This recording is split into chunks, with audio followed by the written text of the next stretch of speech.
Подрядчик торопится. Не сегодня-завтра пойдут дожди, а фронт работы большой. Нужно завести новый грунт и щебень для будущего клубного дворика. Около Кайгородского дома культуры появится своя концертная площадка с небольшим танцполом и сценой. То, о чем уже давно мечтают местные артисты. Всего же этим летом в районе реализовали 9 народных проектов. Реальные изменения заметили сотни сельчан. Все поняли, что от этого зависит, в принципе, очень многое. Зависит, получается, жизнь наших сельских поселений. Потому что те проекты, которые мы уже реализовали за эти 2 года, да, они качественно, они, получается, что улучшили даже жизнь наших всех жителей. А это уже готовый народный проект в райцентре Сысолы. 300 метров новой дороги в одном из самых молодых микрорайонов Визинги. Сегодня здесь 130 домов.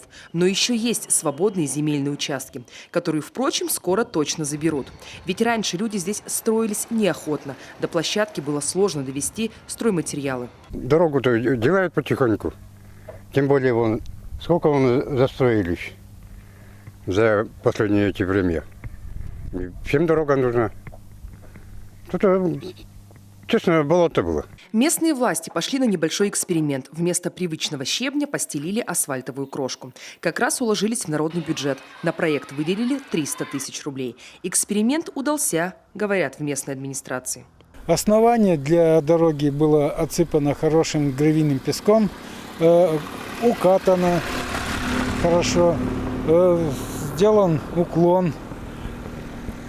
А тем более, что эта асфальтовая крошка, она бывшая в употреблении, она еще вся с битумом. А укладывали ее толстым слоем, укладывали в жаркую погоду. Она спрессовалась так, что как настоящий асфальт.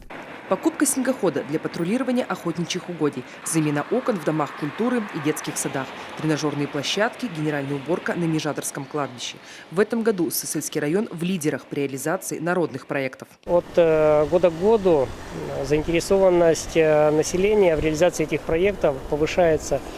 Наверное, самым показателем будет факт, что в заявку на 2019 год от района поступило почти 40 проектов. Практически в каждом населенном пункте были проведены собрания с гражданами, определены те вопросы или проблемы, которые можно решить при помощи этих средств.